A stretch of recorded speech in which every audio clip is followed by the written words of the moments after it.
Declaro aberta a sessão. Passa a palavra do secretário para o pregão dos processos, iniciando pelos processos físicos. Número 1 da pauta é o RO 379-2015-007. Relator, doutor José Murilo. Revisor, doutora Nemar. Terceiro votante, doutor Marcelo. Inscrito, doutor Davis Azalim do Vale. Pela Aí recorrente. Isso aqui é uma... Esse é o físico. Com a Via Engenharia S.A. e União Federal, né? Sim, senhor.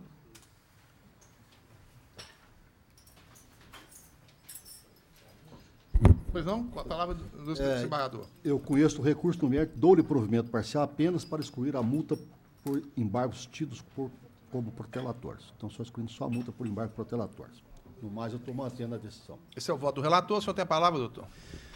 Excelentíssimo senhor presidente, excelentíssimos senhores desembargadores, servidores, colegas advogados. Excelências, com todo respeito à decisão do relator, né, que já essa parte da multa implicada, que é aqui a empresa dizer que ela se vê no seu direito cerceado, porque a sentença de primeiro grau, ela não delimita a matéria. A juíza diz em um momento que a lei 11, o artigo 11 da lei 10.593 estabelece a competência do auditor fiscal para o reconhecimento de um vínculo de emprego, ainda que esteja mascarado por um contrato de terceirização ou parceria civil. Aí a empresa embarga e ela diz, em momento algum a sentença embargada, o juiz sentenciante mencionou que compete ao órgão fiscalizador declarar ou reconhecer a existência de vínculo de emprego. Ou seja, a empresa ela se encontra no norte quais são as matérias que se vai recorrer. Né? Mesmo que ela possa recorrer, né, e essa instância decida, entende que haveria também a supressão de instância.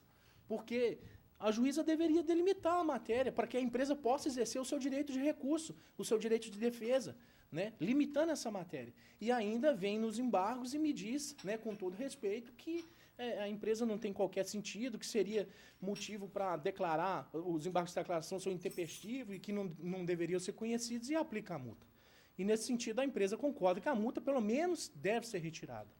No sentido, também acompanhando a matéria, Excelência, entende também que teve o seu direito cerceado também na fase administrativa, quando não se concedeu a oportunidade para a produção de prova. E é claro que o artigo 2º, que diz lá, 9.784, diz que a administração pública obedecerá a ampla defesa e o contraditório. E gostaria de destacar, Excelência, um voto excepcional que está no recurso, que assim considera a empresa, do desembargador Sebastião Geraldo de Oliveira, que diz que é necessário se conceder, na fase administrativa, a produção de prova. A produção de prova. Porque lá verificaria que não haveria esses motivos. E esse direito foi tolhido pela empresa, com todo respeito. Então, se faz aqui que fosse acolhida essa declaração de nulidade pelo cerceamento de defesa lá na fase administrativa. Outro sentido que gostaria de destacar aqui, Excelência, a impossibilidade do auditor fiscal do trabalho declarar o vínculo empregatício com a recorrida. Porque ficou claro. O que se tratava dessa obra? Essa obra é o prédio da Forluz, localizada em frente ao Hospital Baterdei, na Avenida Barbacena. É uma construção diferenciada, como que se pode procurar em Belo Horizonte, várias outras que não vão se encontrar. É um prédio sustentável, construído por vigas de aço, ou seja, a sua construção é diferente de qualquer outro prédio, onde que se adotar as lajes em vigas de aço é diferente, fazer os esquemas elétricos são totalmente diferentes, porque ele é sustentável, ele é energia solar, ele capta a água da chuva, ou seja, não é uma construção igual às outras. E por isso que ela é diferenciada. E por isso que a empresa que foi contratada, Via Engenharia, não tinha know-how para se executar os serviços que essa empresa foi contratada. E os empregados dela declararam ainda que os empregados tinham CTPS assinada, que eles respondiam diretamente para os seus empregadores, que a Via Engenharia não dava ordens para eles, que todo controle era da legislação relacionada a vínculo trabalhista era direcionado pelos empregados da real empregadora.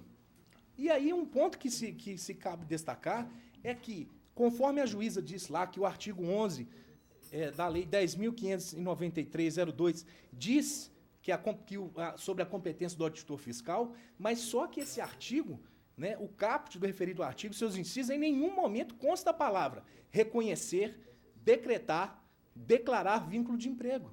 O que está lá é que o auditor fiscal ele pode somente verificar os índices de informalidade de CTPS. E verificado que a empresa, a real empregadora desse pessoal aqui, que eles tinham a CTPS assinada, não se poderia, em momento algum, o auditor fiscal declarar, retirar o vínculo de emprego com a real empregadora e declarar com a Via Engenharia. Ou seja, os serviços eram especializados.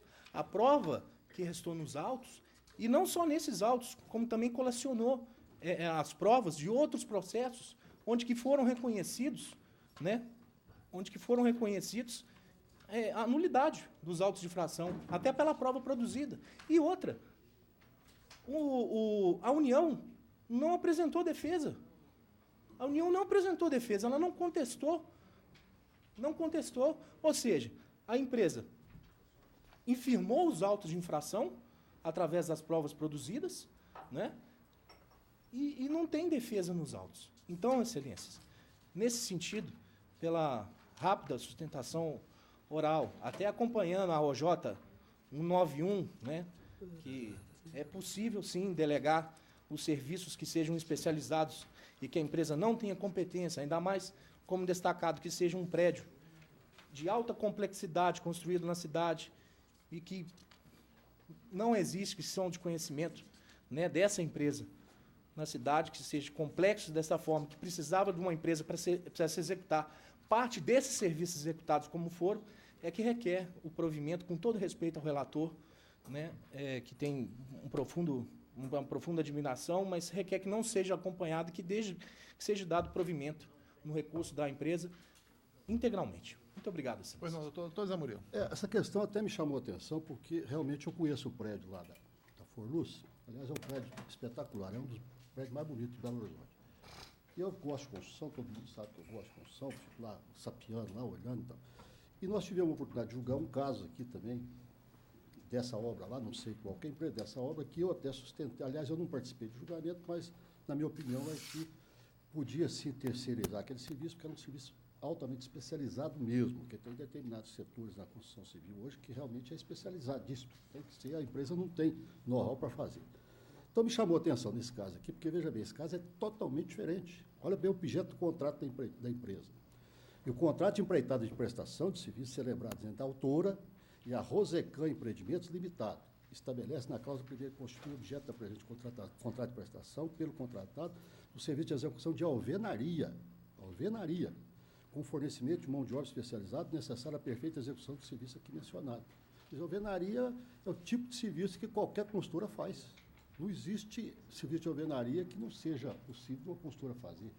Data vênia, quer dizer, e outra coisa, diante disso aí também, no meu entendimento, ela não poderia terceirizar esse serviço de forma nenhuma. E é uma questão que o próprio contrato já elide qualquer coisa, você não precisa de mais prova nenhuma, não precisa de prova testemunhal nem nada. Data vênia, eu não sei se essa alvenaria é uma alvenaria ainda mais subespecializada, porque a alvenaria que eu conheço é assentamento de tijolo. Se eu puder esclarecer, Excelência, referente ao contrato. Pode? Posso? Aí fica o doutor, fica a critério do presidente. É que o contrato, Excelência, a Via Engenharia, a competência dela é por subir as vigas, porque ele é feito de esqueletos de aço. Ele foi construído em esqueletos de aço. Então, a competência da Via, o que ela tinha competência para erguer, é a estrutura, é a armação. Agora, quando se fala de alvenaria, a alvenaria é aplicada nas vigas de aço. Ou seja, então, essa aplicação em vigas de aço é totalmente diferente de você falar que vai aplicar alvenaria em pilares feitos de concreto e armação. Ou seja, então essa é a diferença que inclusive a prova dos autos, os depoimentos, eles se extraem. Então, eu só gostaria de esclarecer só quanto a esse ponto. Pois não. Doutor Zé Não, é Murilo. só isso. Então, eu estou afastando essa questão aqui. Houve uma contradição realmente que eu estou corrigindo. Estou afastando o negócio, a multa do desembarque protelatório, que eu acho que os embargos eram pertinentes, né? Por isso que eu estou afastando. E estou sanando esse problema que houve lá na sentença. E, então, por isso que eu estou excluído. E foi exatamente o que me chamou a atenção, porque eu conheço o prédio, falei, deixa eu ver qual que seria o objeto do contrato. Como a alvenaria, mesmo que seja em data venda, mesmo que seja com vigas, eu acho que não foge muito da alvenaria, como é que a gente faz no dia a dia, não. Então, por isso eu estou mantendo data venda. Doutora Nemar. Senhor presidente, com essa questão, que é a questão de fundo da situação do caso aqui, já examinei diversas oportunidades, né? E esse é um caso típico, não é um caso atípico. Eu não vou tanto além. Eu entendo que na obra da construção civil, ali, se a empresa está construindo, para transferir a terceiros ali, efetivamente tem que se destacar numa situação excepcional, que foge a uma construção comum, não é a hipótese aqui, inclusive a própria atividade terceirizada. Agora, o que eu só rapidamente não queria dizer, senhor presidente, é com diz respeito ao que sempre se sustenta aqui, que não é o doutor só que faz isso atualmente, mas sempre se sustenta aqui que o fiscal do trabalho não tem autoridade para declarar o vínculo, ele não pode decretar o vínculo. E não pode mesmo. Por que ele não pode? Porque ele é fiscal do trabalho, ele é fiscal da lei trabalhista. A função dele é verificar se a lei está sendo cumprida ou não e dizer, não está sendo cumprida, e autuar. Ele não pode multar. Ele pode autuar, ele vai dizer para o superior hierárquico, que é a autoridade do trabalho, é o delegado, antigamente era o delegado, agora é o superintendente, ele que vai dizer, ou por delegação, ou propriamente, ou diretamente, se aquele auto de infração procede, né, por isso tem um setor de multas e recursos lá no Ministério do Trabalho, se procede ou não aquela autuação. Ali sim virou uma multa. Multa para quê? Para punir a empresa de acordo com a norma própria, porque ela não cumpriu a norma, mas jamais dizer que há vínculo ou não. Jamais. É dizer que está de acordo com aquela situação de fato ou não com a norma trabalhista. Se as normas de segurança adotadas pela empresa atendem ou não às normas regulamentadoras específicas. Mas jamais dizer se aquilo é ou não a situação. Quem tem que dizer isso é a Justiça do Trabalho. Entendeu? Então, se tivesse aqui, doutor, da forma como está discutindo aqui, eu seria o primeiro a dizer, não tem competência, o auditor fiscal do trabalho não tem competência para tanto. Sim, mas no caso aqui não é questão do fiscal dizer que sim. Ele pode dizer o seguinte, se aquela atividade ali pode ser terceirizada ou não, porque, veja bem, entre uma das... Porque quando o fiscal vai falar aqui, veja bem as atribuições do fiscal. Os ocupantes, cada auditor fiscal do trabalho, têm por atribuição assegurar em todo o território nacional o cumprimento das disposições legais e regulamentares, inclusive relacionadas à segurança, à medicina do trabalho, do âmbito das relações de trabalho. A verificação de registro em carteira de trabalho previdente, visando a redução de informalidade, que se a carteira foi assinada ou não, se tem trabalhador trabalhando sem carteira assinada. Cumprimento dos acordos de convenções coletivas. Respeito ao acordo e tal. A lavratura de auto de apreensão e guarda de documentos, materiais, livros e assemelhados para a verificação da existência de fraude e irregularidade. Então, aí é que entra a questão. Ele entende que essa matéria não pode ser terceirizada, então a empresa, ela que teria que assinar a carteira dos empregados, e não por intermédio de interposta pessoa. É aí que entra. Exatamente, mas ele vai dizer o Ele seguinte, entende que é fraude, está de acordo com a norma trabalhista, não está de Pode acordo ser com a norma empregado ou não trabalhista. empregado. Exatamente. Exatamente. Doutor Marcelo. Eu estou acompanhando o relator aqui, o contrato, que é o elemento que nós temos para examinar, e o contrato, eu não senti, lendo o contrato, essa especialidade. Estou acompanhando o relator. Não, então a decisão é unânime nos termos do voto do relator. Obrigado, senhor. Não tem mais nos físicos, não, doutor. Então vamos julgar os físicos, se tem alguma divergência. Não, tem duas negócios de opções aí só. Ok. Hein? Está tudo ok? Tem opção aí? O Zé Murilo está falando? Ele entrou nessa Mas está seara. unânime, primeira opção. Deixa eu entrar No aqui número 16 da no pauta. trem aqui. O segundo, eu alterei a conclusão, porque é um recurso ordinário, e então não tem custas. Deixa eu ver aqui agora. Não entendi qual que é. Qual negócio? Boa tarde. Deixa eu só entrar aqui. Peraí.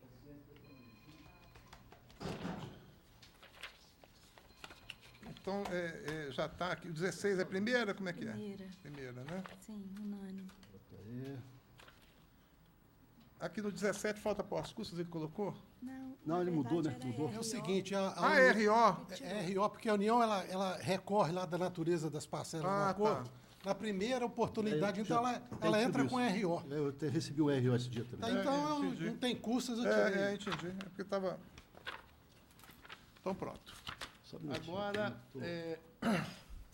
tô entrando. nós temos... o advogado já está a postos lá em Varginha. Quem sabe, é só um advogado que fala nesse processo de Varginha? Sim, E quem é o relator? É o doutor José Murilo. Então vamos para Varginha, porque... Abre esse processo de Varginha aí para ele. Peraí. Já. A advogada já está lá, não tem prejuízo, nós podemos começar. Peraí. Agora é a pauta do doutor Zé Murilo. Só que eu não estou conseguindo entrar aqui. Só um minutinho. Tem mais quantos? Eu tenho um Juiz de Fora e tem mais quantos? A distância? Esse é o Juiz de Fora? Pois é. O Juiz de Fora ainda não chegou. Não chegou lá, não? Já sondou, né? Ele vai avisar. PJE. Ô, Neymar, seu compromisso é 3h30. 4h30. Ah, não, então dá tempo. Tranquilo. Não sei por que ele não está querendo entrar aqui. DJE.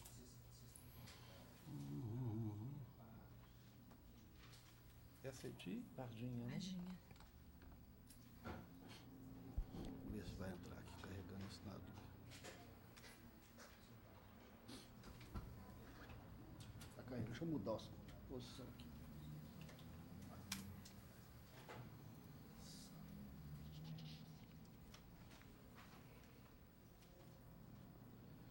Vamos ver se carrega aqui.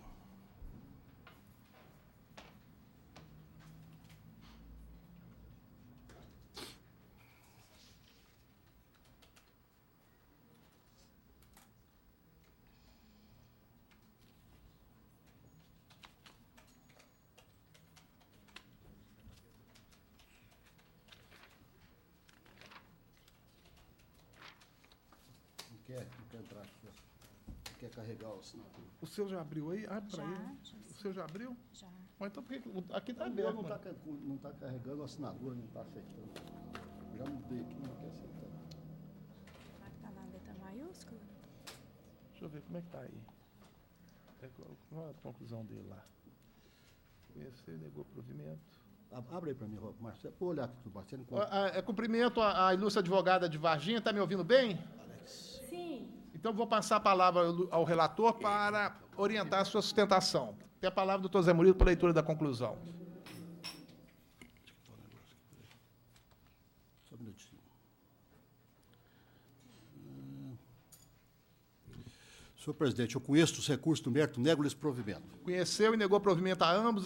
Vossa Senhora tem a palavra, doutora. Ilustríssimo desembargador presidente da sessão, ilustríssimo desembargador relator e demais desembargadores e autoridades, senhores colegas advogados, boa tarde. Hoje ocupo a tribuna pela reclamada. Inicialmente, necessário requerer a reforma da sentença proferida pelo meritíssimo juiz Acó com relação à suposta irregularidade da dispensa. Foi reconhecida a irregularidade da dispensa do recorrido, que condenou a recorrente a reintegrá-lo imediatamente na função de etiquetagem e efetuar o pagamento das verbas decorrentes do contrato até a efetiva reintegração. Ocorre que a colaboradora Joyce de Fátima Nogueira foi contratada em 28/11/2017 no curso do aviso prévio do recorrido, exatamente para ocupar seu lugar no labor desempenhado na sala de etiquetagem, preenchendo, pois, a exigência quanto à dispensa de portador de deficiência. Observe-se que a Lei nº 8.213 não garante a estabilidade ao deficiente físico reabilitado, e sim visa a inserção no mercado de trabalho. Ressalta-se que não se trata de concessão de uma garantia de emprego por tempo indeterminado, mas sim de garantia provisória subordinada à comprovação de posterior contratação de substituto em condição semelhante. Nesse sentido, a jurisprudência de outros tribunais já vem entendendo pela validade da dispensa. Observe-se, nesse caso,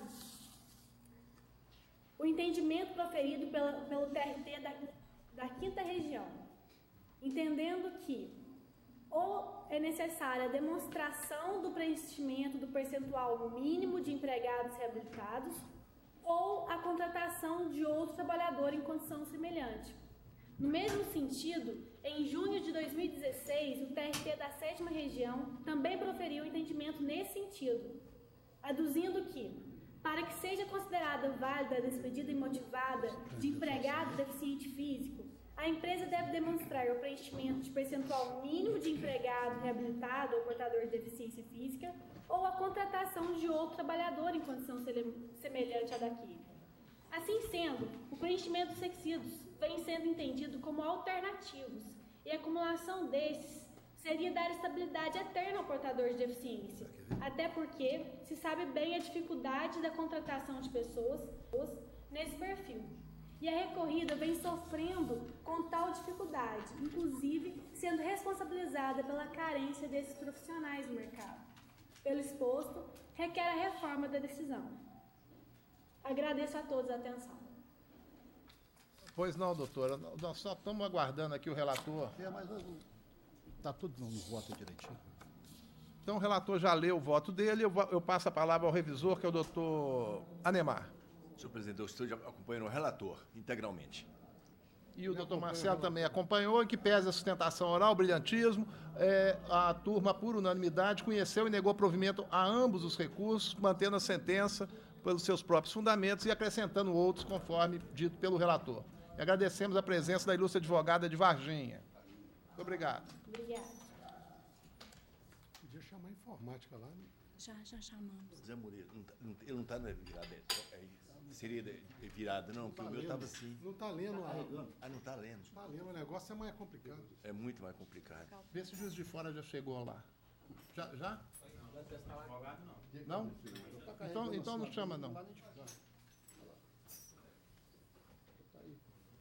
Eu mudei para cima, para baixo, então vai ficar, não está carregando. Gostaria de alfabetização, não é nem informática. Ele não está lendo. Agora, do lado de cá é o carregador. Eu abro aqui e já mando.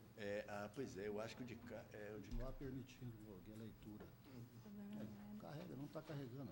Carregando e não carrega. Tô olhando aqui que eu vou. Nós vamos fazer aqui, eu vou junto com o doutor Marcelo. Vamos lá. O que você quer? Então sigamos na pauta do doutor Zé Murilo. Doutor José Murilo, tem um pedido de desistência. Desistência, o 22, 22 da pauta. Então você pode colocar o seguinte aqui. A turma homologa a desistência formulada pela reclamada para que produza seus jurídicos legais efeitos, ficando prejudicado o recurso adesivo da reclamante, tá? Pois não.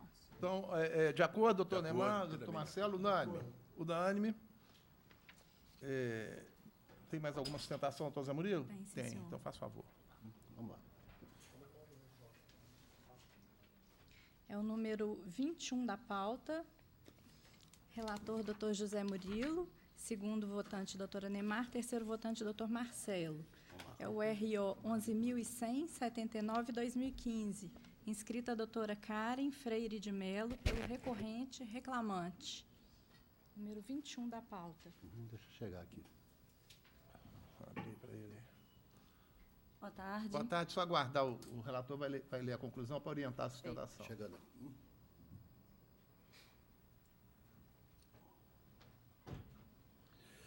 Via varejo. Você é do montador de imóveis, né? Que você teve lá no gabinete. Eu li a sua sustentação. A assessora conversou comigo, viu? E mostrou também a...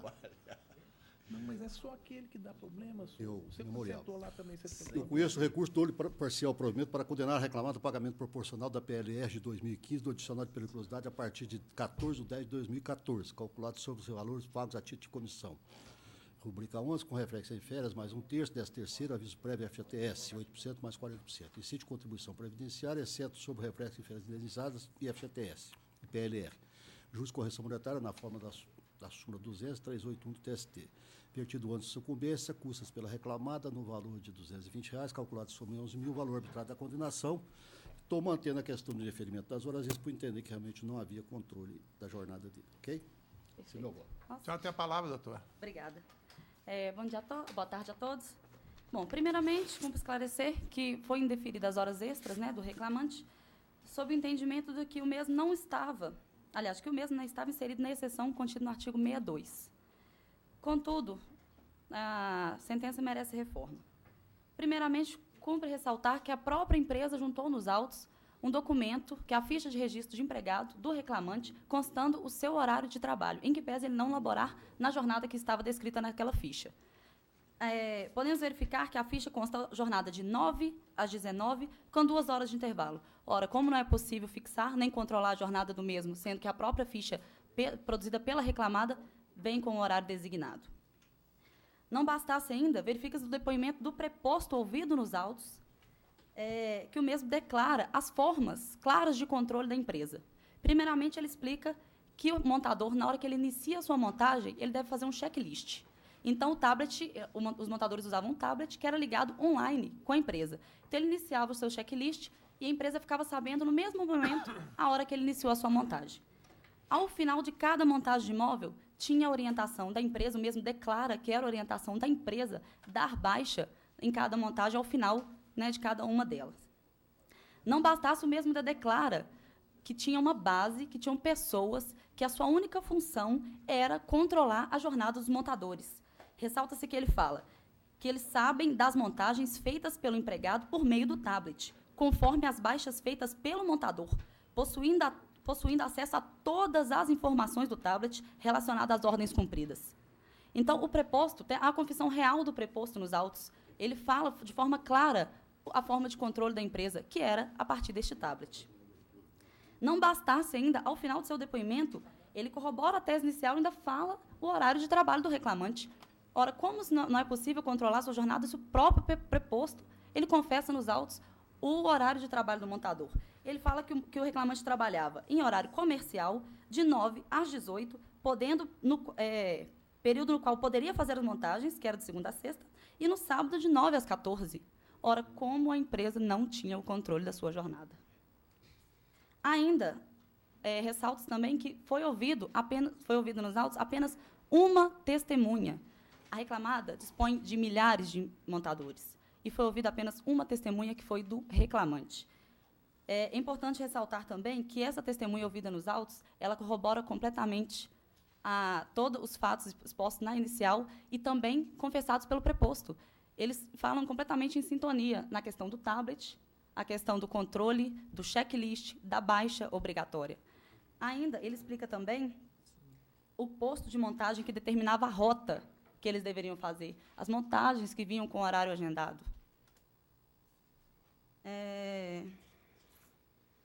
Bom, por fim, eu vou requerer a reforma, eu espero confiante, a reforma do julgado, com toda a prova produzida nos autos. Obrigada. Pois não, alguma... Não, eu esclareço aqui no processo aqui que realmente tinha as ordens de serviço para executar e tal, mas ele ficava até uma semana para executar o serviço. Quer dizer, o horário que ele deveria prestar o serviço seria no horário comercial, mas fora isso ele não tinha controle se ele estava executando, não estava executando. Ele recebia o serviço e ia executar. E quando ele desse por terminado o serviço, ele comunicava pelo tablet que estava terminado o serviço. Está ok? Então, estou mantendo. Ô Murilo, pergunta para ele o que deu aí, por que você não funciona, com ele funciona. Pois é, mas o que está havendo aí, por que... Ali está normal. Vou dar uma olhadinha lá. Não entrou, ele não estava acessando lá. Entrou, tá vendo? Doutora Neymar, quando vota? Eu perguntar para o rapaz de informática, por que não troca esse computador aqui? Esse computador não anda com ninguém. Porque esse aqui sempre dá problema. Toda semana ele dá problema. O que ocorre com ele? Faz um... Porque vocês vêm aqui e tal, resolvem, na semana que vem a mesma coisa, sempre dá problema. Vamos entrar lá de novo. Esse aqui foi entrar nesse aqui para ver.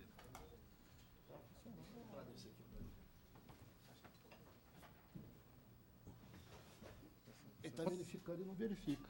Vamos lá, Neymar, esse processo está na mesa. Senhor presidente, é uma matéria que a doutora traz na sustentação oral ali, que até cumprimentar pela sustentação oral, mas a questão aqui é a prova. Há casos que não reconhecemos esses casos de montadores, Porque a prova, no substituto da prova oral, é muito clara, no sentido que ele comparece, que ele tem um cronograma específico, que ele comparece de manhã, comparece à tarde. Mas aqui a prova foi desfavorável ao reclamante. Com a devida vênia, eu vou acompanhar o relator, embora essa situação aqui eu já vi casos em que fica configurada a jornada controlada. Doutor Marcelo. Acompanhe o relator. E a decisão unânime nos termos do voto do relator. Obrigada. Coloca. Como é que é o nome dele? Como é que é seu nome? Alexandre, o que você viu lá que Aqui, ó. ele não Lá conseguiu? era algum problema de permissão. Parece que tinha bloqueado já. Aqui, ó. Aqui. Tá vendo aqui? Quando- Às vezes eu entrei aqui, Saiba no como acessar para no chegar aqui. Mozilla e entrei aqui. Isso a cadê? gente perde Nas muito duas- tempo com isso, duas toda fotos. semana. Conseguiu aí, mano? Parecido. Você ensina ele aí para não precisar chamar vocês toda semana. Peraí.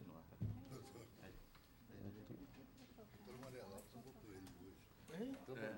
Mas funcionou normal?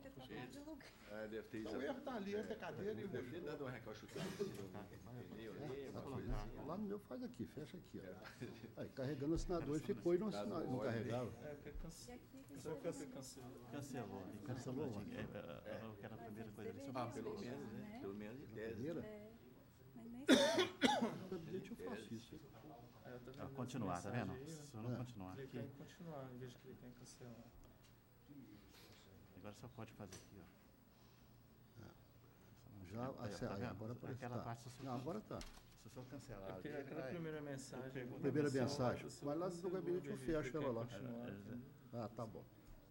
Então tá ok. Agora já tem. cadeira e monitor. Tá.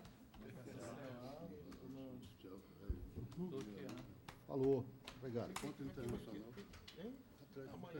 Amanhã. Obrigado, viu? Pode deixar aqui. Qualquer coisa, chama lá. Vamos entrar aqui. Então, o próximo. Pode continuar, por favor. É o número 26 da pauta, é o RO 11.423, 45/2015. Inscrita a doutora Gilmara da Silva Dias Oliveira, pelo recorrente, que é o reclamante. Pode. 26.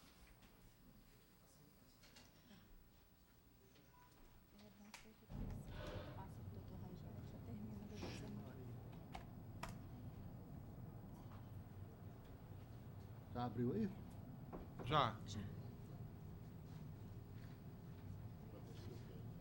26 da pauta? Isso aqui não. Nossa senhora, preciso. O que é isso?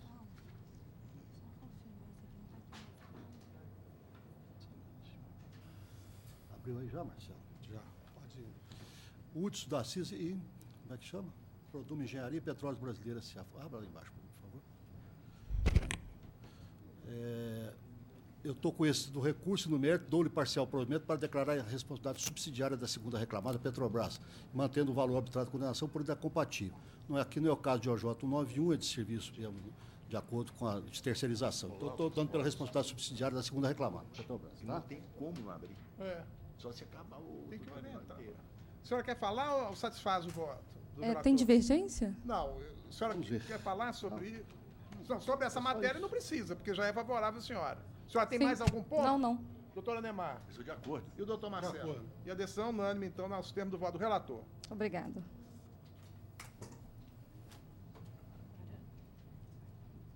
O doutor José Murilo não tem mais advogado presente. Então, os demais votos, doutor Zé Murilo, tem divergência? Presidente, por favor. Pois não. Dois doutores da Murilo.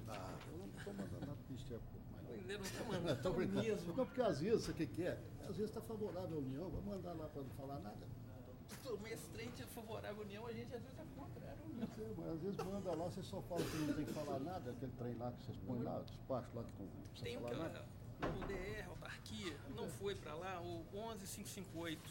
E também o município de Além Paraíba, 11804. Eu estou para excluir, tá? Tá dando para Eu excluir. até dei uma olhada nesse processo. Só que tem alguma coisa esquisita lá, parece que não era o caso do eu não estou conseguindo mexer. Mas de qualquer forma, se quiser que mandar, manda. Mas vocês vão aparecer também, porque você vai ficar falando para mandar lá, depois vem falando que não precisa aparecer. Aí você aplica a multa por litigância. Porque senão manda lá. Depois fala assim, de acordo com não sei o que, não precisa aparecer. Então vamos, retira esses dois de pauta e manda para o Ministério Público. É o 11558 e o 11804? Exato. Então esses dois processos são retirados de pauta para envio ao Ministério Público para emissão de parecer. Obrigado. Nos demais processos, doutor Zé Murilo, alguma divergência? Tem divergência, mas Acho que já está resolvida a tendência não, doutor.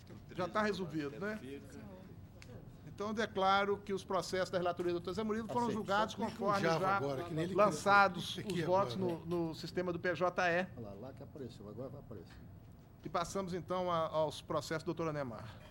Em Juiz de Fora tem uma sustentação à distância e ele já está presente. Já está? Então vamos fazer a sustentação de Juiz de Fora. E depois voltamos para a pauta do doutor Anemar. Vou marcar esses dois processos, viu? Eu acho que só... Procuradora de época que tem lá. Que número que é ele? É o número 22 da pauta. 22.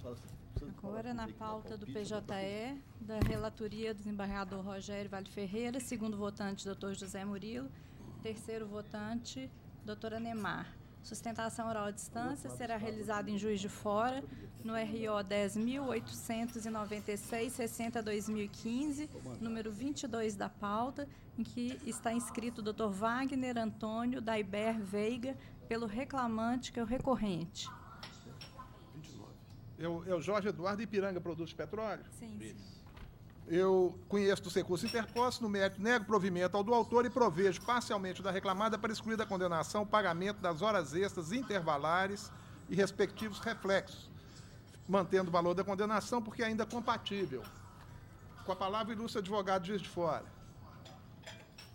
Excelentíssimo desembargador, presidente dessa egrégia turma, demais desembargadores, ilustre representante do Ministério Público, caros colegas, eu vou deixar de falar, eu vou aguardar um voto que seja diferente desse. Pois não, doutor. Doutor Zé Murilo? De acordo. E o doutor Anemar? Também de acordo. E a decisão unânime nos termos já lidos aqui. Agradecemos a participação do ilustre advogado. Obrigado. Agora voltamos, então não tem mais sustentação à distância, né? Não, senhor. Então voltamos à pauta do doutor Anemar.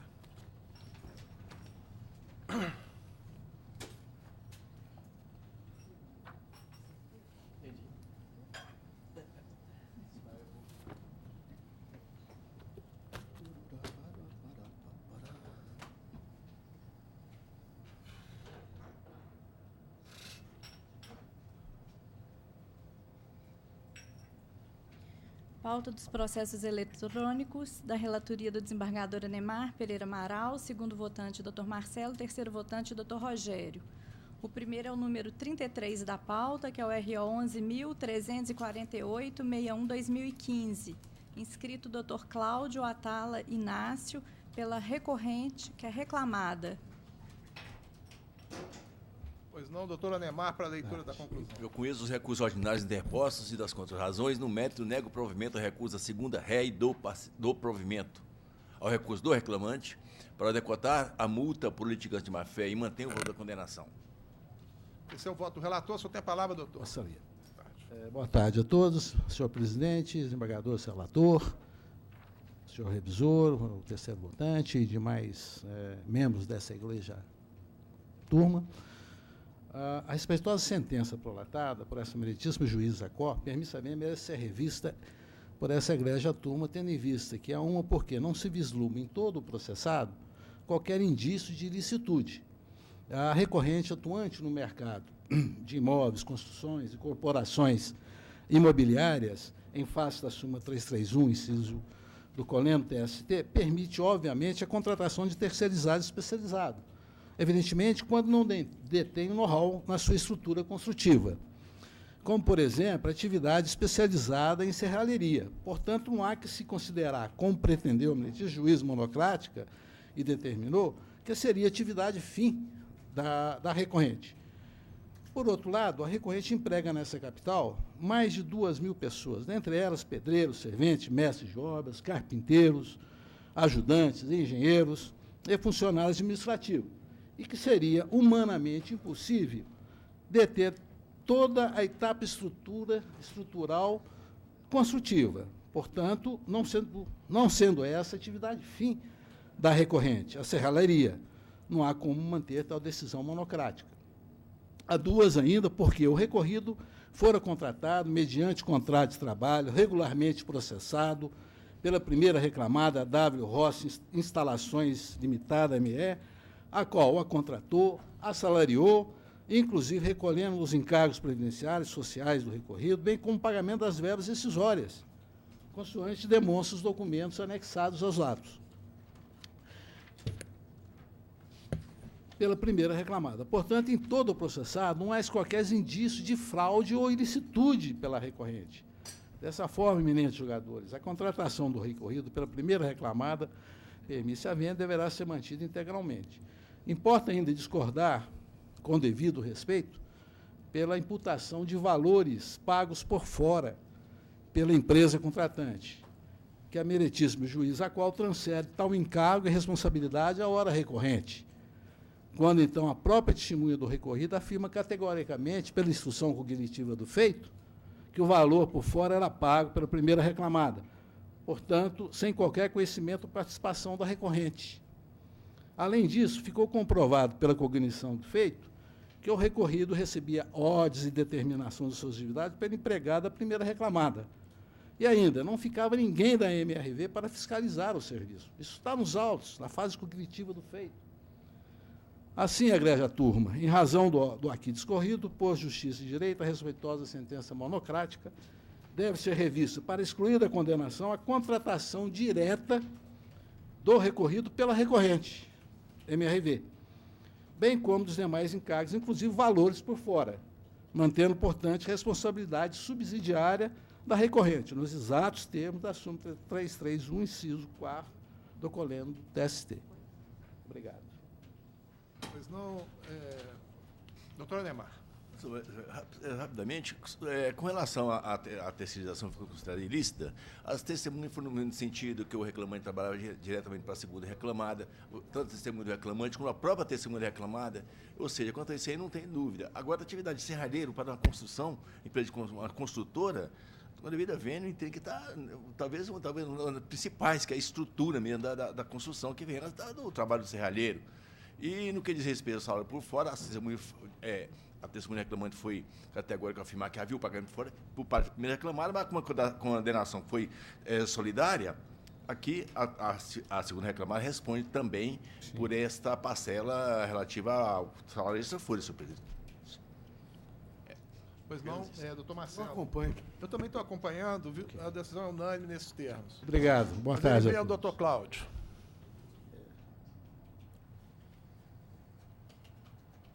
Número 5 da pauta é o RO 10.355-10/2016.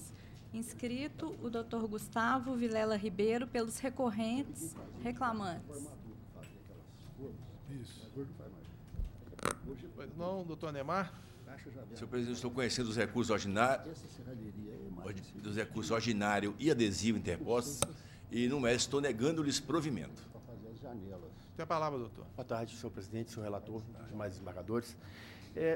Com a devida vênia, senhor relator, eu gostaria de reforçar o pedido que foi feito pelos recorrentes do pedido de antecipação de tutela para bloqueio da renda da serventia, pois já está confirmado que o novo oficial concursado irá tomar posse agora no mês de setembro.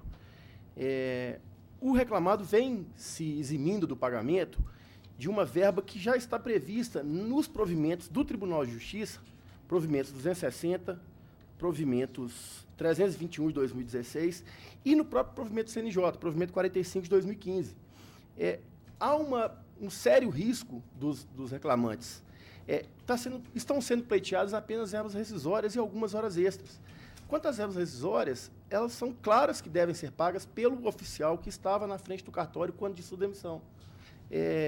Eles vão ter provimento no processo e não vão receber as verbas rescisórias.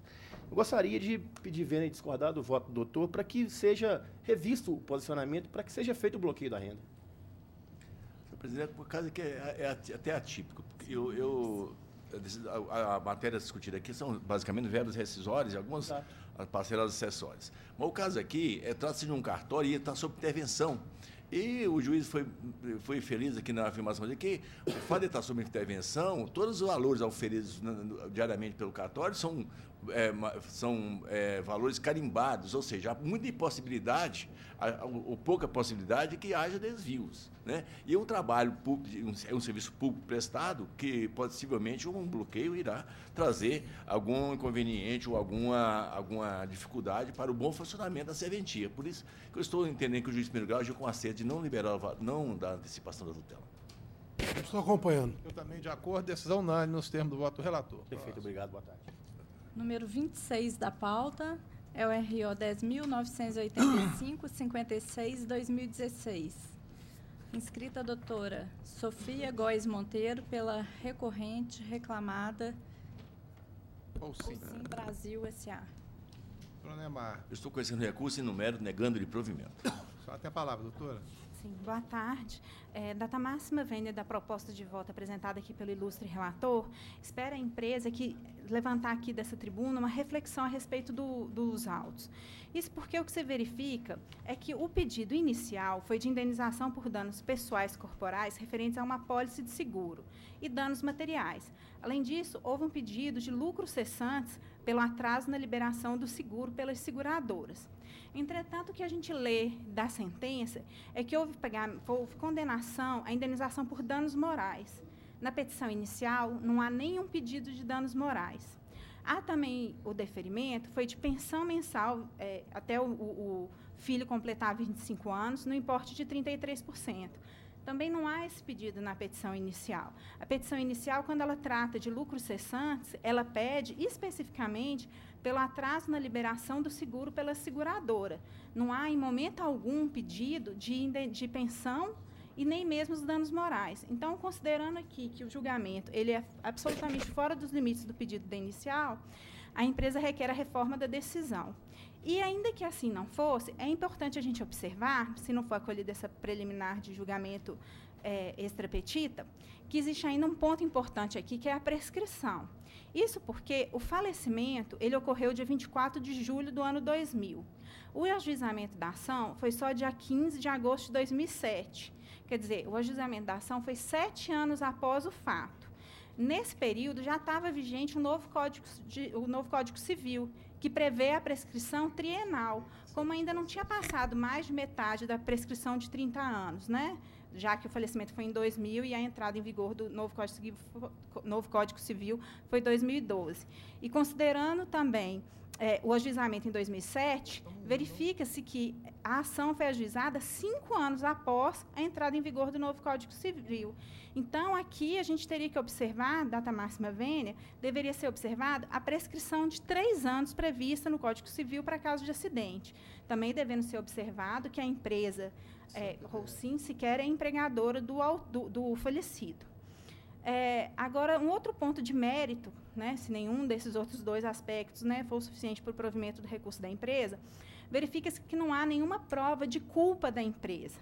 Com efeito, verifica-se que se trata de um atropelamento realizado, né? Infelizmente, essa fatalidade foi causada por um empregado da empresa, mas dentro da esfera criminal foi feita toda a apuração e concluiu-se que sequer havia um homicídio culposo. Então, na verdade, não havendo nenhum tipo de prova de culpa do empregado da empresa, entende que, por essa razão, não há que se falar em sua condenação ao pagamento das parcelas constantes da conclusão. Então, pelas razões aqui expostas, requer a empresa a reforma da decisão, data máxima vênia da proposta de voto já apresentada. Senhor, por exemplo, rapidamente, com relação aos pontos que foram sustentados, no que diz respeito, primeiramente, à questão do julgamento extra-petita, que não teria havido, esse pedido de indenização por danos morais foi objeto da decisão, e com relação aos danos materiais, o fato de se tratar de uma pensão não descaracteriza da sua natureza de danos materiais, né? O que foi deferido aqui na base de 33% do salário de cujos para o filho do trabalhador falecido. Então, inclusive, isso tem relação com a prescrição, essa é a razão, porque não foi aplicada a prescrição, que por ocasião do falecimento, hoje reclamante, filho do de cujos, ele tinha 5 anos de idade. E a prescrição, segundo a lei de introdução ao direito brasileiro, não corre prescrição contra incapaz, absolutamente incapaz, como a hipótese aqui. E a relação da culpa, a situação dele foi bem clara. Foi no canteiro de obra da primeira reclamada, de quem o reclamante era empregado, e por um descuido, a falta de sinalização ou uma falta de cumprimento das normas de segurança para esse tipo de atividade, um caminhão parece que bitoneira, que estava descarregando, e o reclamante foi usar um tanque de água que existe acoplado no caminhão, e o motorista saiu, atropelou o cidadão. Inclusive, ele saiu, a hora que gritaram com ele, olha, ele voltou, e aí que ele atropelou mesmo de ré. Então, a situação aqui é dramática, é triste, mas a gente vê esses postos de combustíveis aí, os carros descarregando, e a primeira coisa que eles fazem, eles oram completamente a área. O posto de combustível não tem nada a ver com quem está entregando ali, mas ele sabe que o risco que está acontecendo. E o caminhão betoneiro, todos nós sabemos que o perigo dele é inato, ou seja, um veículo de proporções gigantescas, né, de um peso incrível, porque quem sabe um caminhão carregado com concreto, ele é até difícil de controlar. Eu achei que houve essa fatalidade, houve uma falha na segurança da empresa, a condenação aqui é subsidiária, não é nem solidária. Por essa razão, vou manter minha proposta de voto. Estou acompanhando o relator. Não, porque ele estava, tem hora que está caindo, ele está pulando. Bom, eu também vou acompanhar o relator, e a decisão é unânime. Obrigada, boa tarde. Boa tarde. Adiantou, né? Mas eu não carreguei ele aqui, não. Eu lembro desse processo, porque eu lembro que eu fui lá ver o caminhão que Vossa Excelência baseou, inclusive, na culpa. Nem foi objetivo, né? Houve a negligência mesmo na operação. E tinha um negócio na pressa lá. Aqui, agora tinha uma questão na pressa lá, que eles queriam que descarregasse rapidamente e tinham que deixar as ferramentas limpas, essa é a razão porque fui lavar as ferramentas. A tristeza, lamentável. Agora deixa, já foi. Vamos embora, para frente. Próximo. Número 4 da pauta é o RO 10.332, 42/2016. Inscrito o doutor Alex Santana de Novaes, pelo recorrente, que é o reclamante. Boa tarde, Excelência. Boa tarde, doutor. Doutor Neymar. Senhor presidente, o recurso é pelo reclamado, eu estou dando o provimento apenas para reduzir o valor do salário fixado como base salarial para o reclamante. O restante estou mantendo a sentença de primeiro grau.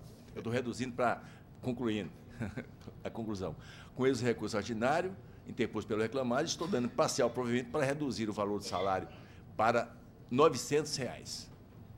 Quer falar sobre isso? Sim, Excelência, por favor.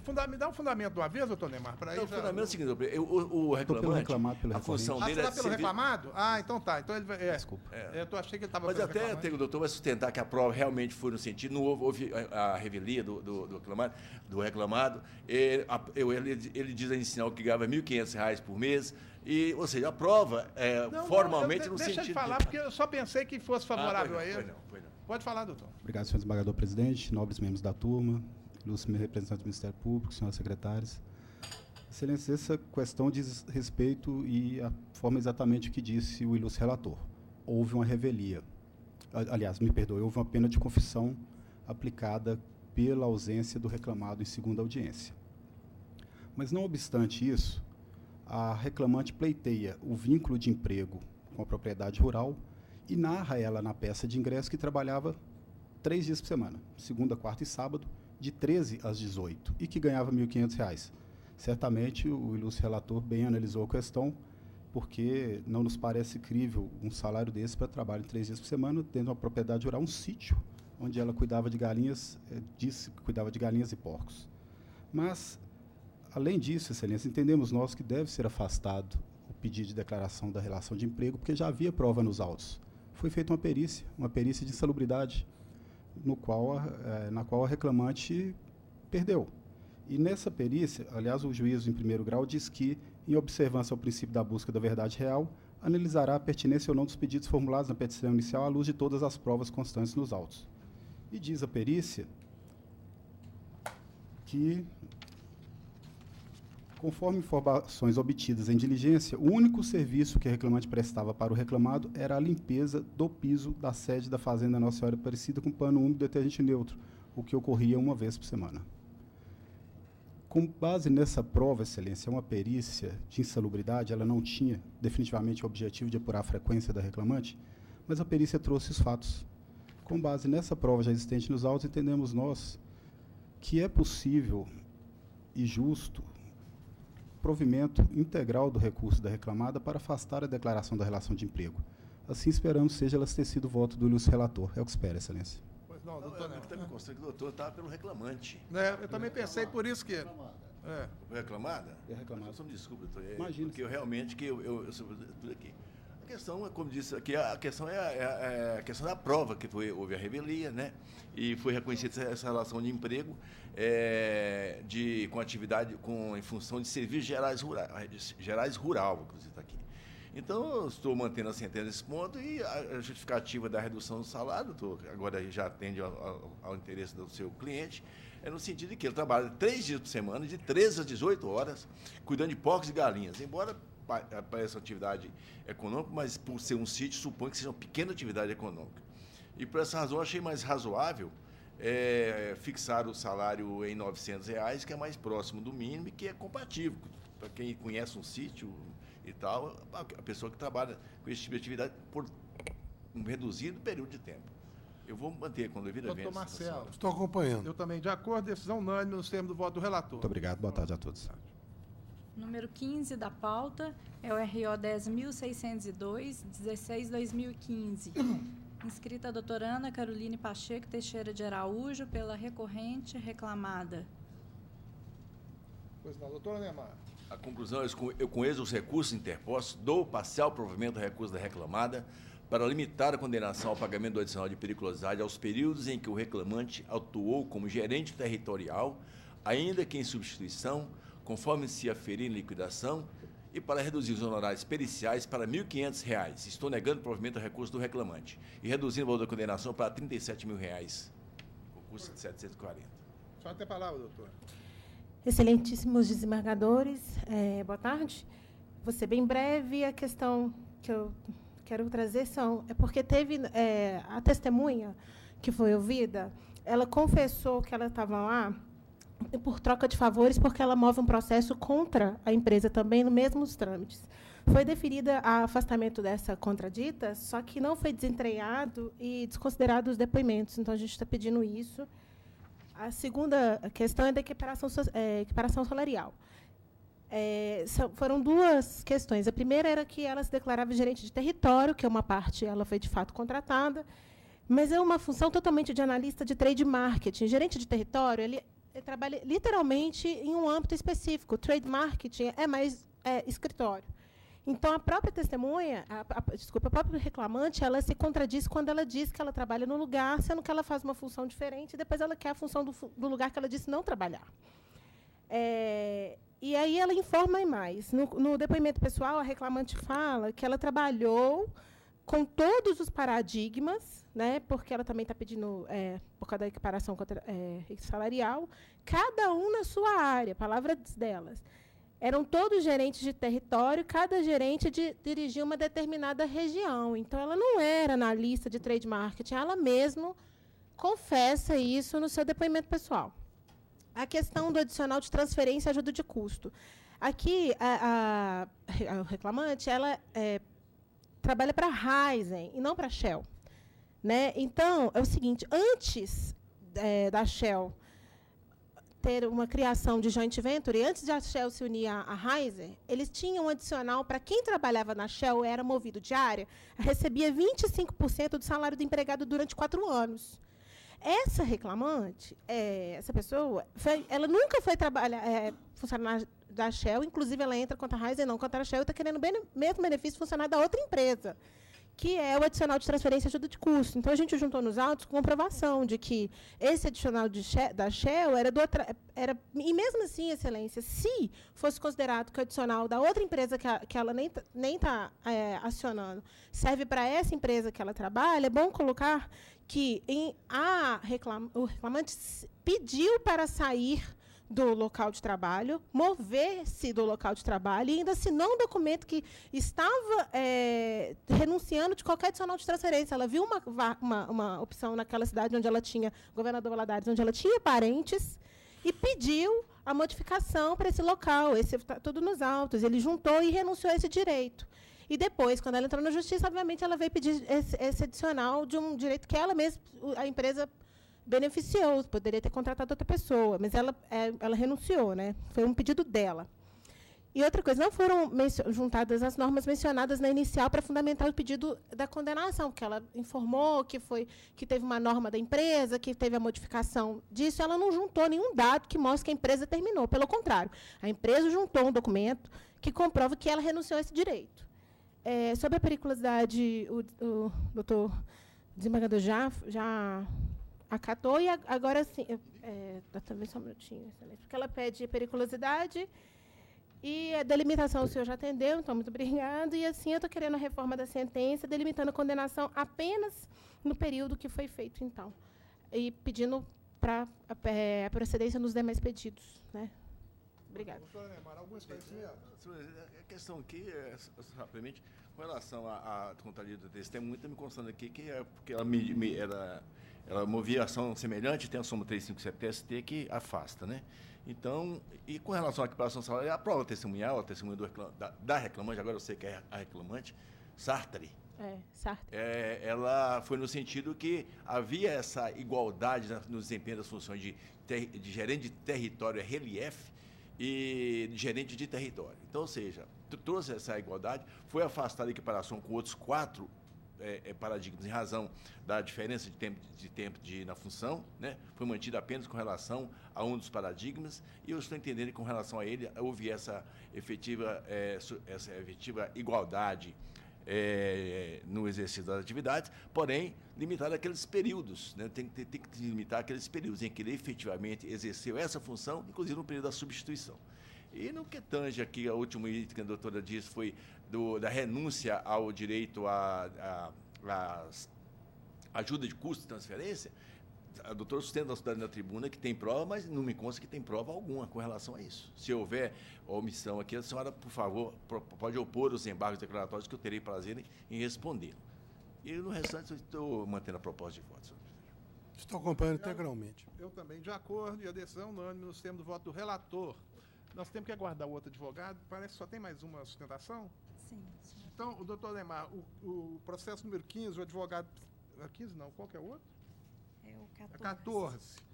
O advogado vai sustentar, mas precisou sair, nós vamos deixar de lado e vamos ver os outros, se tem o restante da pauta, ver se tem divergência. Senhor presidente, tem um pedido de desistência do agravo de petição aqui, formulado no processo 10.336/2015, por parte da Nokia Solutions, relativamente ao agravo de petição. Eu estou propondo a homologação, né? De acordo, doutor Marcelo? Devolução. De acordo. Vamos ver os demais aqui.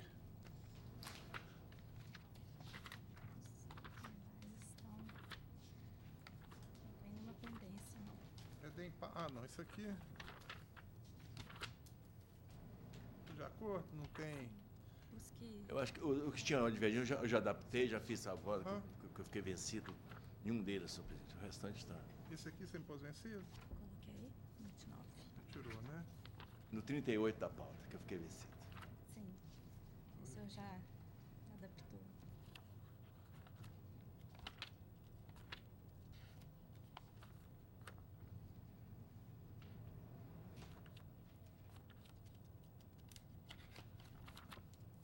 Então pode apregoar o 15, o 14, aliás.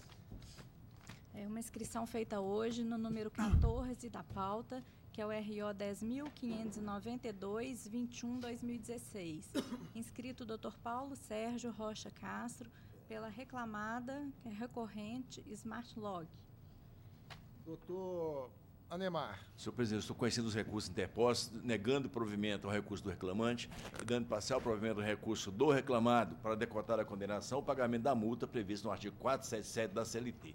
Estou reduzindo o valor da condenação para R$ 8.000, com custo de R$ 160. O senhor tem a palavra, doutor? Sim.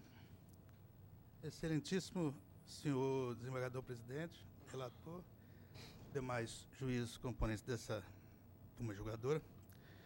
Se trata de uma aventura jurídica de um reclamante que elaborou de 17/11/2015 a 30/12/2015. Não chegou nem a sentar a poeira. Era um ajudante de entrega, não era o motorista que fazia as entregas. Não estava responsável por nenhum valor, porventura, que estivesse no caminhão. Quais as entregas eram feitas? Que uma das reclamadas é a Ambev. É bebida, cerveja. Isto é que era entregue. Para que ele estava no caminhão? Para ajudar nas entregas. Existiu uma condenação que me causou até estranheza, de adicional de insalubridade por vibração. Provavelmente decorrente das ruas da nossa cidade e das cidades adjacentes onde se faziam a entrega, porque ele ficava sentado num caminhão novo e o caminhão, quando andava com o buraco e as pedras, que não é toda asfaltada, vibrava. É ínfima a condenação, mas é uma condenação que causa estranheza, porque eu descobri hoje, lendo isso hoje, agora na parte da manhã, que eu também teria direito de entrar com ação contra a prefeitura. Não na esfera trabalhista, mas se espera e se requer que seja afastada essa condenação, que é surgida apenas porque ele estava sentado na sua cadeira num caminhão que fazia entrega. Então, todos os caminhões que fazem entrega no Brasil, se seguirmos esse entendimento, todo mundo que estiver dentro do caminhão tem direito adicional de insalubridade. Dano moral, que é a questão principal que eu gostaria de dizer. A reclamada foi condenada em R$ 3.000 a título de danos morais causados a um obreiro com 43 dias de trabalho. Nem que fosse um dia apenas. Se houvesse ocorrido, teria direito, sei bem disso. Mas, qual o fundamento principal dessa condenação? De que ele transportava valores. Valores que não recebia, que não guardava e que não lhe eram entregues. Nos autos não há prova alguma, não foi colhido depoimento de nenhuma testemunha. Foi ouvido apenas o preposto e o reclamante. Prova contra prova. Aonde está o fundamento da condenação? Quais são os valores que ele carregava? Ele não era responsável pela cobrança, nem pelo recebimento, nem pela guarda de valores. Não era um caminhão de transporte de valores. Era um caminhão que fazia entregas de bebidas da Ambev. O pedido, como toda a inicial o foi, repito mais uma vez, foi uma aventura jurídica. Se lançou uma ação com valor de R$ 120 mil para um servidor, um funcionário de 43 dias. Se fez uma enormidade de pedidos, talvez esperançoso de que houvesse uma revelia, de que algo de estranho acontecesse, porque não tinha nenhuma testemunha. A condenação em R$ 3.000, entendo, data vênia, foi um presente. Depois de um pedido de R$ 120 mil, uma condenação sem prova alguma. Comparece a empresa reclamada pedindo justiça e que não se faça dê um prêmio para o reclamante que trabalhou apenas por 43 dias. Obrigado, cada deferimento. Pois não, doutor Neymar. Senhor presidente, eu vou pedir vênia para discordar do ilustre advogado, porque aqui a gente decide de acordo com os elementos do processo. Se o resultado da ação vai desagradar o reclamante ou vai desagradar o reclamado, tudo decorre do processo. Nós temos um processo aqui, temos as provas das diversas formas que são permitidas em direito, como o caso aqui é pericial, tem a prova documental e a prova oral trazida pelos depoimentos das partes, né? Eu vou me basear nos elementos concretos do processo para poder fazer apenas um esclarecimento aqui em consideração ao que foi a sustentação da tribuna. Primeiramente, senhor presidente, com relação aqui, vamos por ordem aqui, a adicional de insalubridade. A insalubridade por vibração, ela decorre de uma constatação técnica de um perito que ele vai examinar não as ruas da cidade, vai examinar o veículo ou o equipamento em que o empregado está trabalhando, medindo ali com os equipamentos próprios, de acordo com a norma regulamentadora e a portaria do Ministério do Trabalho e Previdência Social, que define as formas e os limites de tolerância para aquela atividade decorrente no curso da jornada de trabalho. O caso aqui, o perito constatou que havia uma medição de 27,16 metros por segundo elevada a 1,75. Eu nem tinha visto essa potência, estou vendo agora, né? Mas é uma forma normal. Nós julgamos aqui diariamente questões relacionadas com a adicional de salubridade por vibração, que são agentes insalubres definidos antes pela ISO 2621, parece, agora pela portaria 1297 do Ministério do Trabalho, a partir de agosto de 2014, alterou os índices em que se verifica esse trabalho em condição insalubre. Aqui foi constatado, eu não vou contestar o perito, porque ele que foi lá, ele que mediu, ele que é o especialista.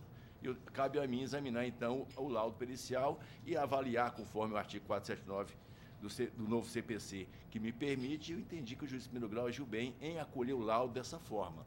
A indenização por danos morais, o que nós temos aqui é o seguinte: o doutor perguntou os fundamentos. Os fundamentos, primeira lei 7.102 de 1983, define as formas de transporte de valores. Não importa se é através de caminhão de transporte de valores, não se pode ser empresa de transporte de valores, importa transportar valores. A maioria dos motoristas e ajudantes que transportam mercadorias, entregam mercadorias, que recebem dinheiro pela entrega de mercadorias, ainda são poucos casos que acontecem, hoje mais é boleto ou pagamento via online, mas aqui nós temos a situação que a prova oral trouxe, dizendo que 10%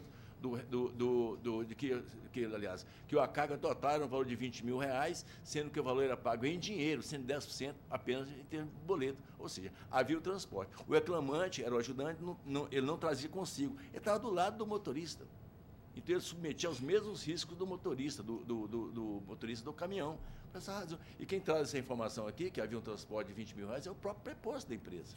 Então está aqui. Fundamento, doutor, Lei 7.102 de 1983, e no seu artigo 10, parágrafo 4º, e a nossa OJ 22, recentemente aprovada no tribunal, dizendo que o transporte de valores ele implica dano moral. Talvez houvesse um outro tipo de dano, mas definiu-se que é dano moral, e nós, por disciplina judiciária, acompanhamos essa definição, que é assim a indenização por danos morais. O valor de R$3 mil é um valor que essa turma entende razoável em situações como tais. Tínhamos um critério até de utilizar tempo de serviço e salário, mas nesse caso aqui, por ser excepcional, entendi que o juiz aplicou bem em fixar em R$3 mil. E no resultado do processo, de R$120 mil para R$8 mil, eu estou entendendo que a empresa conseguiu sair bem do seu ônibus da prova e resultou nesse valor. Essas são as considerações que eu tinha a fazer, senhor presidente. Eu peço vênia à sustentação oral, estou acompanhando integralmente o relator. Quanto à vibração, eu só esclareço que a questão é técnica, foi objeto de perícia, e não é por buraco de rua, não é por deficiência do calçamento, é o veículo que vibra. O veículo que vibra e dá afeta o equilíbrio Isso aí causa um dano enorme ao trabalhador quando ocorre, sim. Ele fica com problema, ele fica... Isso causa dano. Agora, eu só falo uma coisa também, que a legislação mudou. Então, de 2016 para cá... 2014 para cá mudou. Para cá. Então, a questão não é por calçamento, nem por rua esburacada. É o veículo que vibra. Quanto ao dano moral, eu fiquei realmente na dúvida, porque o próprio reclamante afirma que ele não recebia o dinheiro. O dinheiro era julgado no cofre do caminhão e a chave ficava na empresa. Não é? E, infelizmente, nós temos essa tese jurídica, é a súmula do tribunal que nós, por disciplina judiciária, nós temos que cumprir. Não é? Porque não adianta o tribunal baixar. É evidente que, da mesma forma que serve para funcionário de banco, que transporta malotes com milhões, serve para um ajudante de transporte que transporta R$2 mil, que é o valor, porque os valores eram de 20 mil, ele transportava 10% em dinheiro, que dava R$2 mil. Não é? O tempo de serviço, realmente, eu acho que poderia rever esse valor, mas, sabe, o tribunal expediu essa súmula, nós temos que seguir. E o preposto confessou, quer dizer, a prova está no Confessou, depoimento. pois é. É Então, 20 mil reais, 10% 10% era em boleto. era em dinheiro. Não, 10% em dinheiro. Não, 10% mesmo aqui, ó. é boleto, não. O total era de 20 mil, sendo que parte do valor era paga em dinheiro, cerca de 10%. Então ele transportava 2 mil. Se quiser, eu acho que poderíamos rever um pouco, porque são 43 dias, ele transportava 2 mil. Eu vi aqui, porque a minha leitura aqui foi o seguinte, Eu estou aqui com ele.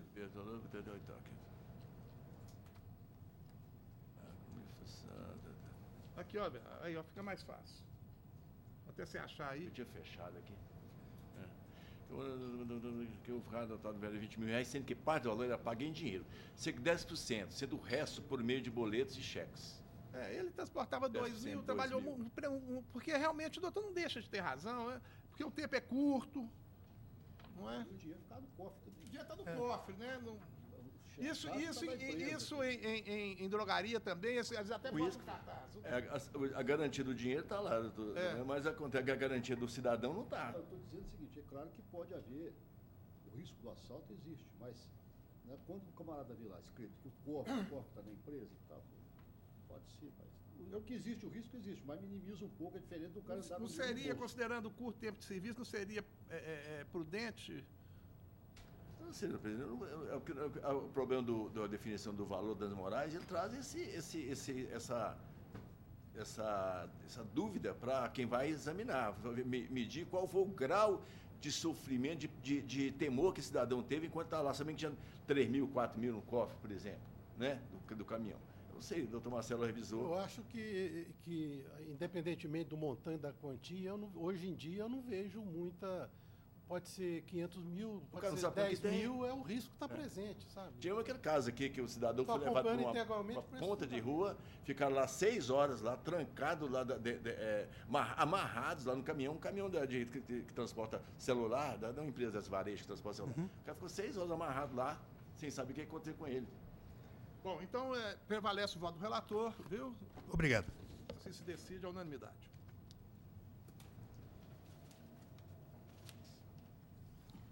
Agora, a pauta do PJE, do doutor Rogério, segundo votante, doutor José Murilo, terceiro votante, doutora Neymar.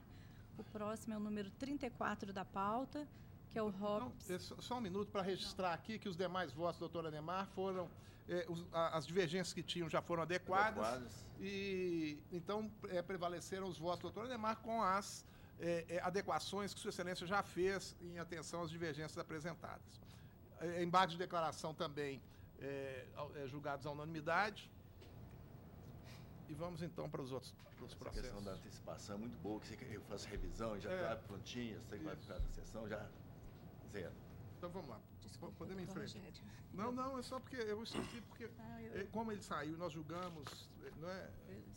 Tem que registrar aqui os terminar. Votos. Pois não. Desculpa.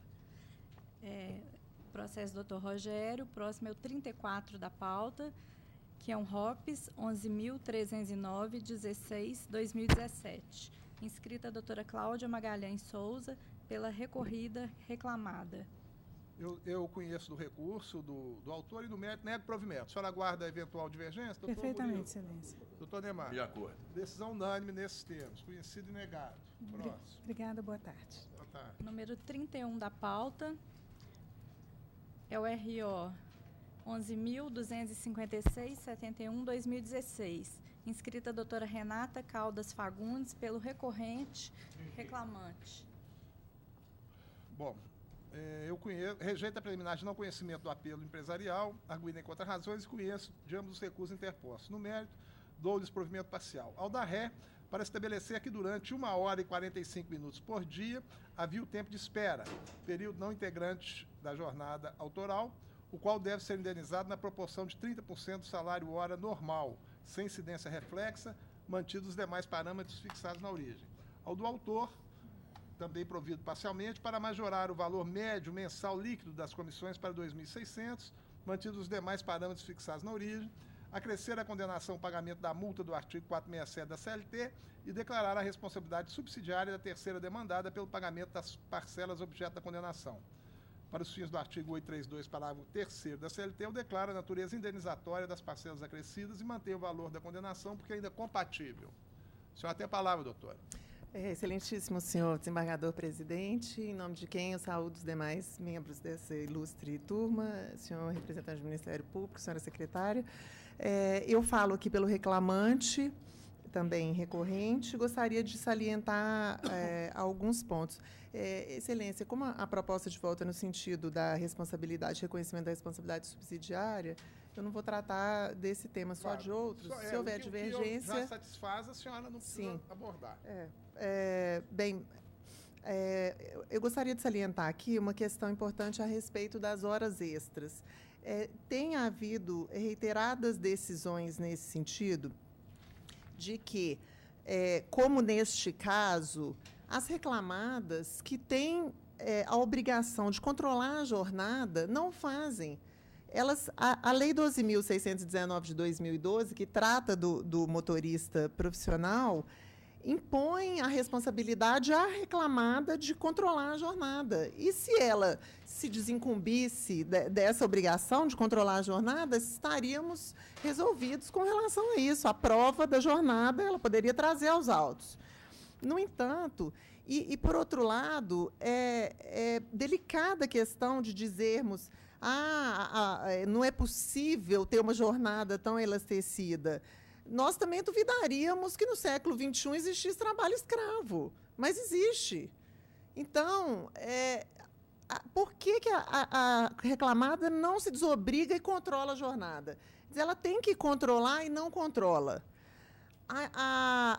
O ônus da prova é dela. Então, o reclamante já conta com essa presunção. Ainda assim, o reclamante trouxe uma testemunha que tratou especificamente da jornada de trabalho, dizendo que eles trabalhavam aos sábados, 2 domingos ao mês, e dizendo do quanto eles estavam... a jornada era elastecida, que começava 4h30, 5 da manhã, e ia até as 23 horas. Quer dizer, a pessoa está fora de casa, o motorista, ele ganha remuneração sobre o frete, ele está ali trabalhando, ele não vai descansar, ele não está em casa, se ele estivesse na casa dele, mas é típico da jornada do motorista em vários processos. São empresas grandes, nós estamos falando da Rodolatina, nós estamos falando dessa Intercement, que a razão social antes era Camargo, Correia, Cimentos. Então, nós estamos falando de empresas grandes que têm sido beneficiadas porque elas não cumprem a obrigação que a lei impõe de fazer o controle da jornada e se beneficiam depois, com todas as vênias, de presunções que têm que ser feitas, não obstante o autor se desincumbir, trazer testemunha e provar. Então, data vênia da proposta de voto, do sábio e muito respeitado desembargador relator, eu convoco Vossas Excelências a uma reflexão sobre isso. Tem prova nos autos, por que a empresa não faz a parte dela e aí se beneficia de entendimentos no sentido de que não é possível, mas existe trabalho escravo, não é possível, mas existe. Então, deixemos a empresa se desincumbir do ônus dela e passar a fazer a prova, porque é benéfico para ela como está, porque sabemos que o trabalho era num volume maior do que foi reconhecido na sentença de origem. Por isso, venho a essa tribuna clamar pela majoração do tempo, da duração da jornada reconhecida, que a testemunha disse ser de 4h30 às 5, o autor falou 5, até às 23 horas, pelo menos, que é a jornada trazida pela prova oral. Um outro aspecto que eu gostaria de pedir atenção de Vossas Excelências é no que tange ao dano moral. As empresas, na própria sentença, ao apreciar os embargos de declaração, Era a sentença, a decisão dos embargos de declaração.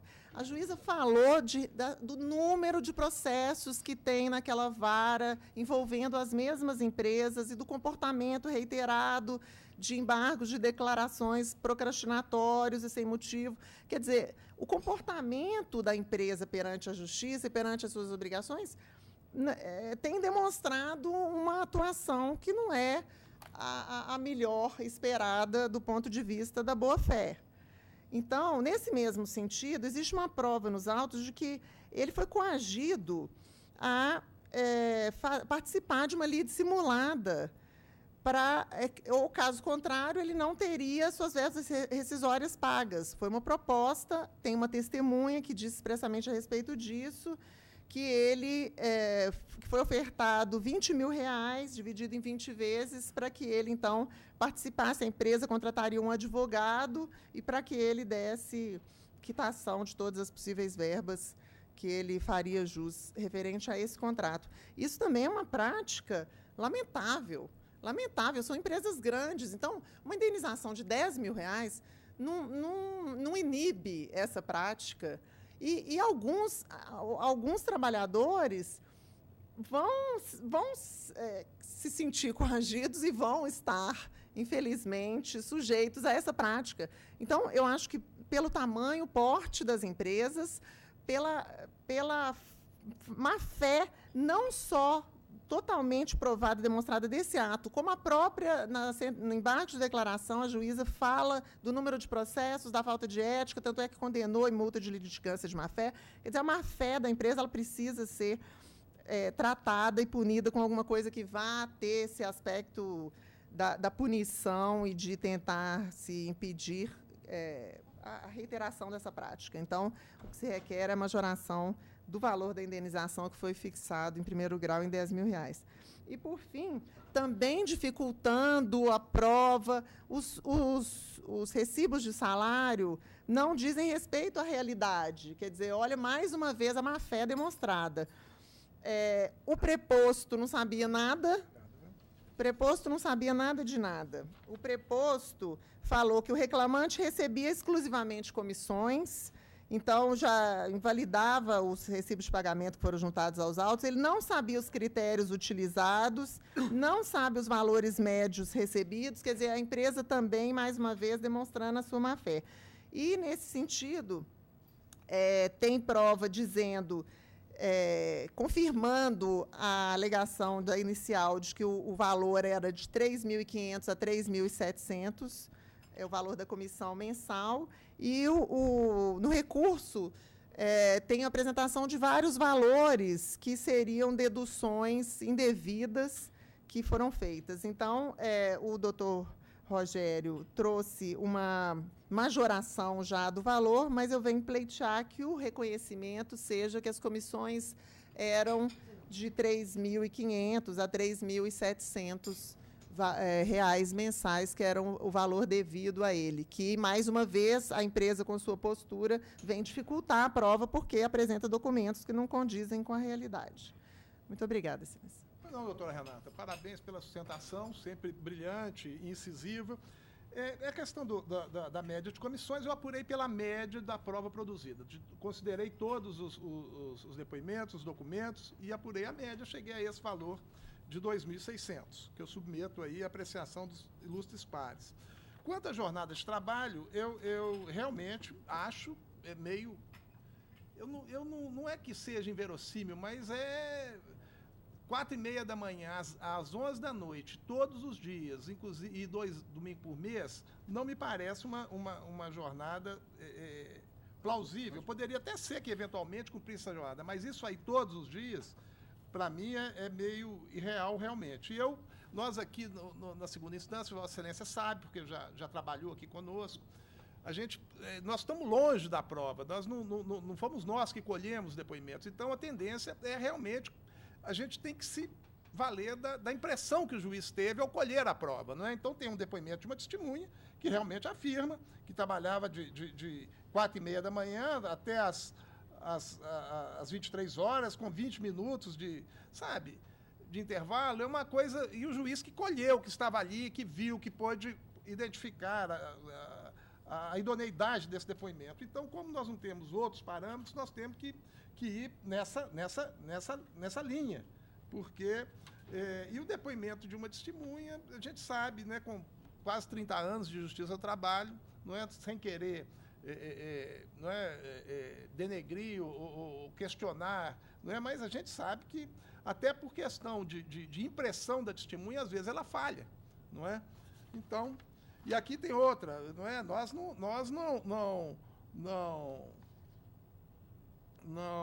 mas essa testemunha, ao que me parece, ela também, não sei se é esse processo, que ela também tem ação. Bom, enfim, eu tô prestigiando a análise da prova, é uma prova longa, eu tô prestigiando a análise da prova feita pelo juiz de primeiro grau. E estou excluindo a parte que o próprio reclamante falou que era o tempo de carregamento do caminhão, que o artigo 235C da CLT estabelece que não integra o tempo de serviço. Quanto ao dano moral, é interessante, porque como Vossa Excelência sustentou, são várias, é uma empresa grande, são várias demandas, e o juiz, mais uma vez, ele disse aqui, ó, vale registrar que nas diversas reclamatórias ajuizadas pelos motoristas da primeira reclamada em face do seu empregador, a falta de acerto e entrega de guias realmente é novidade. Valendo destacar que, em seu depoimento, o preposto da reclamada afirmou não saber por que não foi realizada a rescisão do contrato de trabalho do reclamante. Mais uma vez, nós estamos aqui diante da prova que, segundo a testemunha, ela foi chamada lá na sala do chefe, lá do diretor, juntamente com o reclamante, foi proposto que eles participassem, né, aceitassem o advogado indicado pela empresa, cada um receberia 20 mil, mas o reclamante não aceitou, e pela tentativa da empresa de burlar, né, de criar essa lide simulada, nós estamos mantendo a condenação de R$10 mil a título de indenização, que eu acho plenamente razoável. Eu mantenho meu voto, doutor Zé Murilo.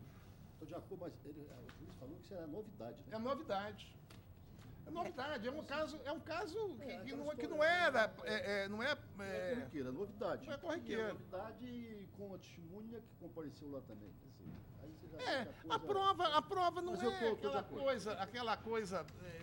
A prova não é robusta, exatamente. Por isso que nós não estamos. Doutor Neymar. O senhor presidente, essa questão da jornada de motorista carreteiro tem dado muita discussão nessa turma e a gente tem refletido e vai evoluindo, né? A gente anda, todos nós, suponho que dirigimos pelas rodovias. Eu tenho um receio muito grande, porque eu vejo um caminhão e tal, eu fico assustado, porque imagina aquele ritmo que eles têm. Mas quando vem a reclamatória e coloca aqui, o cidadão trabalhava 28 dias em um mês, que é de segunda a sábado e mais 2 domingos, ou seja, dá 28 dias no mês e 30 dias. Das 5 às 24 horas, com 20 minutos de intervalo para almoço e 20 para janta, assusta, sabe, doutor? Não sei se quem que elaborou, como que foi dito também para o advogado. O processo do interior, excelente. Dito para o advogado, né? Vem a testemunha e diz que é de 4h30 às 23, né? Ou seja, e o juiz, mesmo diante da súmula 338 ST, não pode ficar cego ali como um boneco para poder... Não juntou, prevalece da inicial. Nós nos criticado aqui, né? Nós temos cedido ao argumento do colega, né? Olhando a questão da razoabilidade, que é um dos princípios mais importantes que talvez eu da minha avaliação, esteja aí em voga na seara jurídica, na seara judicial, mas eu tenho cedido. E nesse sentido é que eu tenho decidido assim, por isso que eu estou acompanhando integralmente o voto do relator. A Lúcia Advogado não deixa de ter razão, porque bastava para a empresa controlar o horário, bastava isso, né, botar lá, mas aí abre também as portas para um certo abuso, que a gente vê na prática. Nós temos aqui, cada um de nós aqui tem 30 anos de justiça do trabalho, a gente acompanha isso. A legislação, de vez de facilitar, atrapalha, complica. Ainda vem isso aqui um negócio complicado pra caramba. Tempo de espera, tempo disso, tempo daquilo, tempo não sei de que mais. Você tem que controlar, 4 horas você tem que parar. Por que não simplifica? Mas só complica, não sei o que. Não, e vem aquela questão da jogamos aqui hoje, a função cidadão, e gerente de RIEF, outra é gerente de campo. Como é que define uma planilha funcional na empresa dessa forma? Só para enlouquecer a agenda aqui da Justiça do Trabalho. Bom, então eu proclamo que a decisão é por unanimidade nos termos já lidos. Obrigada, Excelência. Boa Prazer em tarde a vê-la, todos. doutora Renata. Igualmente. Número 13 da pauta, RO 10.464, 80/2016. Inscrita a doutora Ana Virgínia Silva Martins, pela recorrente Petrobras. Petrobras, aqui é responsabilidade subsidiária. Nós já julgamos hoje aqui um caso parecido, porque aqui não é empreitada de construção civil, não. Aqui não se aplica a súmula 191, porque é manutenção de equipamentos, manutenção de tubulações, equipamentos e sistemas auxiliares, durante os processos de paradas de equipamentos, paradas de unidades e outras intervenções de manutenções na REGAP. Então, a matéria está alheia à súmula 191, por isso eu estou negando provimento.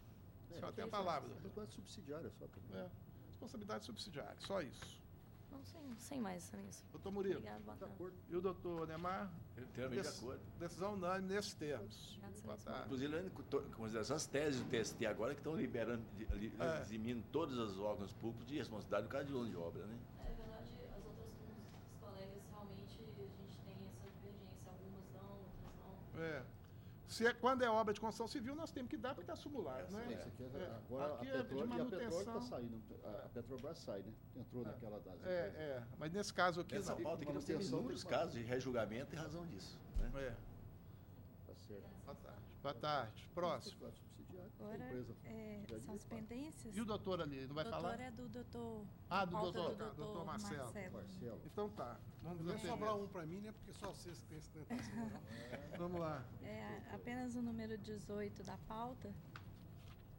O doutor Anemar apresentou uma divergência quanto à multa do 477. O doutor José Murilo está o acompanhando. Acompanhei, né? Eu sei qual que é. Você verá que nós vamos falar em compensação? Agora esse 30 da pauta aqui, doutor, na verdade eu queria entender, não é questão nem de tese. Mas mesmo ela tendo... porque aqui parece que há uma recusa, eu também aplico, mas o depoimento da reclamante só recusam recebendo as verbas rescisórias. Ela que não quis receber, isso aí é reclamação de doméstico. Mas é o caso, ele recusou, tinha que recorrer. Consignação e tal. Tipo um negócio meio... Então tá, então deixa eu ver aqui como é que ficou aqui, que você coloca aí. A dotação só acrescentar a multa. Deu de provimento parcial para reconhecer a dispensa motivada da reclamante, condenar a reclamada ao pagamento do aviso prévio indenizado, 1/12 de férias mais um terço, 1/10... E multa do artigo 477. Coloca para mim aí. Eu que tenho que pôr aqui, né? Você não... Na certidão eu até já coloquei. Não, FGTS mais 40% e multa do artigo 477 da CLT. Me põe vencido. Da CLT. Outro é. Vencido o relator nesse último ponto. Número 30. É o 11.236. Doutor Zé Moreira, esse 30 da pauta aí. Eu botei que não se aplica. Eu fiquei na dúvida, até que a tese, naturalmente, é entendimento. Né? Mas eu fiquei na dúvida seguinte: a discussão aqui é se o aviso prévio proporcional da Lei 12.000. Se esse caso, ele inclui para a contagem da prescrição bienal. Sei. É que o relator está entendendo aqui. Mas no caso aqui, você viu o que eu te falei aqui? Eu não entendi. O sujeito foi admitido em 16 de julho de 2013. E foi dispensado sem justa causa em 11/7 de 2014. Aí ele entrou, tinha um ano. Não, mas ele entrou 2 dias depois da prescrição. Sim, mas ele tinha um ano. Mas já tinha 33 dias de aviso? 33 como? Não, o relator colocou que tinha 33. Mas foi 16/7 de 2013, 11/7 de 2014. Ué, então... Eu peguei, foi pela data aí, ó. Porque certo é que o período de aviso prévio é 30 dias. Se o aviso prévio dele for de 33, de 36, de 40, tem que Pois então é isso que eu não entendi. Eu olhei, foi no prazo. Se for assim também, não tira. Aqui, ó. Aqui dá o seguinte: eu pretendo ao autor ter aviso prévio de mais um ano de prestação de serviço, o que ele daria 33 de aviso prévio. Pois é. Pretende o autor afastar a prestação reconhecida totalmente com a projeção do aviso prévio no contrato. Ela vai estar em mais de um ano de prestação de serviço. Daria 33 dias. Ela quer projetar um aviso para ganhar mais 30. Ah, não. 33 Então, de aviso. na verdade, ela não inteirou, não completou um ano. É nessa que eu fiquei na dúvida. Quer jogar 30 de aviso para jogar para frente para completar 33 dias, vai ter mais 3 dias de aviso. O meu engano, sabe o que? Eu li o fundamento do recurso dela, imaginando que seria o fundamento do Por relator. isso que eu botei, que eu peguei exatamente na Não, eu até retiro isso aí, retiro porque eu tinha entendido que não estava, e parece que o relator coloca aqui que não se conta mesmo. Mas é porque a questão ela queria uma vez que a secretaria para botar os 30 dias ela deve para quanto passar. tempo de emprego Vai ganhar mais 3. Tem que uma vez contar de prazo liberar pelo que eu tinha visto. Esse aqui? Mais algum? Proporcionalidade. Então, quanto aos demais, eu proclamo que os votos foram... Os processos foram decididos à unanimidade. Nos termos do voto do relator, embargo declaratório, alguma observação, inclusive embargos declaratórios também decididos à unanimidade. Passamos aos votos do doutor Marcelo. Marcelo sou eu e Murilo. Neymar, você está liberado. Vai no dentista? Ainda dá para despachar alguma coisinha. Tá vendo? Agradeço, doutor Rogério, pela deferência aí. E aí, desejo boa resta de sessão para todos. O doutor Marcelo dá volta, né, doutor Marcelo? Volta. Não, ele vai ficar vai ficar aqui. O senhor está com o tom de despedida reclamando que não tem sustentação, não? Vai fazer uma marca aqui no meu nome. Vai gastar outro agora, aí não sai. Até outubro. Tá certo. Então, boa tarde. Número 28 da pauta, RO 11.336, 10/2015. Inscrito Dr. Carime Abreu Sader Júnior, pela reclamada CIA.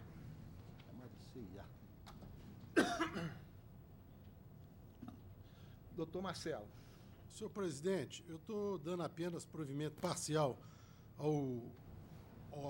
para condenar ao recurso do reclamante, para condenar a primeira reclamada ao pagamento dos 15 minutos extras diários, sempre que se verificar a extrapolação da jornada contratual, nos termos do artigo 384 da SLT, com reflexo em FGTS mais 40%, conforme se apurar pelos cartões de ponto. Observados os parâmetros da fundamentação.